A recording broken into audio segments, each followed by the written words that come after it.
Majas. A. Pengertian.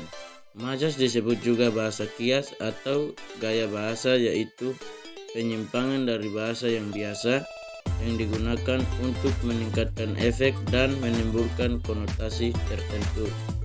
B. Jenis-jenis majas. 1. Majas pertentangan. 2. Majas perbandingan. 3. Majas pertautan. 4. Majas perulangan. 1. Majas pertentangan.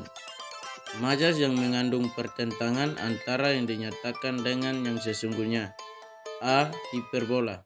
Pernyataan yang membesar-besarkan suatu peristiwa. Contoh, dia terkejut setengah mati mendengar sahabatnya mengalami kecelakaan. B. Litotes. Digunakan untuk memperhalus atau mengecilkan suatu peristiwa atau kenyataan. Contoh, datanglah ke gubuk kami. C. Ironi. Majas yang menggunakan kata yang bertentangan dengan peristiwa sesungguhnya dengan maksud menyindir secara halus. Contoh, rajin sekali engkau, nak, di rumah engkau hanya makan dan tidur-tiduran. Oksimoron, majas yang menyatakan sesuatu melalui dua pernyataan yang bertentangan. Contoh, yang tetap dalam hidup ini adalah perubahan. Paradoks. Gaya bahasa yang menggunakan hal-hal yang bertentangan dengan pendapat umum, tetapi bisa saja mengandung kebenaran. Contoh, hatinya terasa sepi, tinggal di kota yang ramai ini. Antitesis. Antitesis bersifat mempertentangkan, bukan memperbandingkan. Contoh, tua atau muda, warga wajib mengikuti kerja bakti. Kontradiksi. Gaya bahasa yang menggunakan kata-kata yang menentang pernyataan. Contoh, tak seorang pun datang kecuali engkau. Majas perbandingan. Majas yang membandingkan antara sesuatu yang akan dinyatakan dengan sesuatu yang lain. A. Personifikasi. Dalam majas ini, benda-benda mati dibuat seolah memiliki sifat seperti manusia. Contoh, mata pisau itu tak berkedip menatapmu. B. Metafora. Majas yang menyatakan sesuatu sebagai hal yang sebanding dengan hal lain yang sesungguhnya tidak sama. Contoh, dia baru bangun ketika raja siang telah bersinar cerah. C. Perumpamaan. Majas yang memperbandingkan dua hal yang pada hakikatnya berbeda tetapi dianggap sama, menggunakan kata seperti bagai, laksana, bagaikan, seumpama, semisal. Contoh, kakak beradik itu tak pernah rukun bagai anjing dengan kucing. D. Alegori. Alegori merupakan bentuk metafora yang diperpanjang. Contoh, hati-hatilah kamu dalam mendayung bahteri rumah tangga, mengarungi lautan kehidupan yang penuh dengan badai dan gelombang.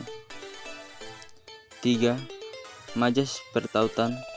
Majas yang memautkan atau menghubungkan antara sesuatu dengan sesuatu yang lain.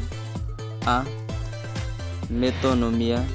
Majas ini memakai nama ciri yang ditautkan dengan nama orang, barang, atau hal lain sebagai penggantinya.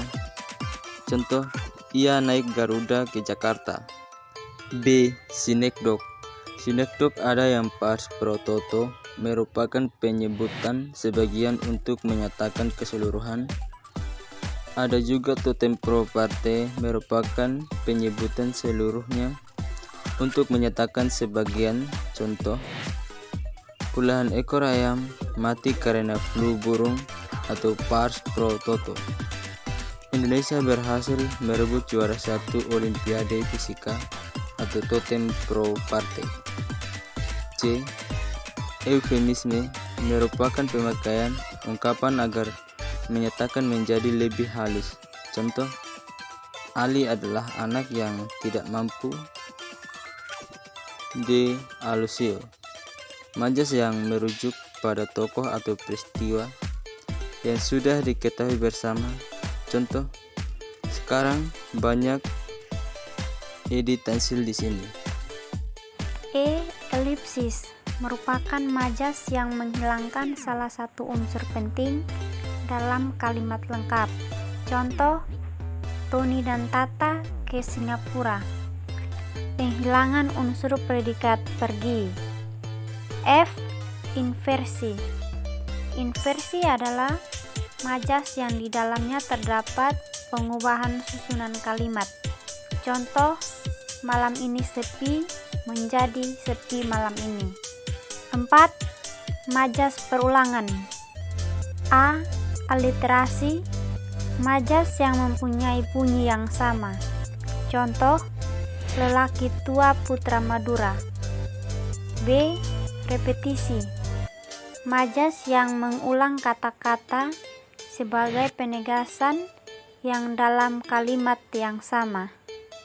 Contoh, terima kasih pujaanku, terima kasih pahlawanku, terima kasih bunga bangsaku. C. Paralelisme merupakan majas yang mengulang kata-kata yang ditulis dalam baris berbeda. Contoh, tiang tanpa akhir tanpa apa di atasnya. Kedua, tiang tanpa topang apa di atasku. 3. Tiang tanpa akhir tanda dukaku. 4. Tiang tanpa siang tanpa malam tanpa waktu.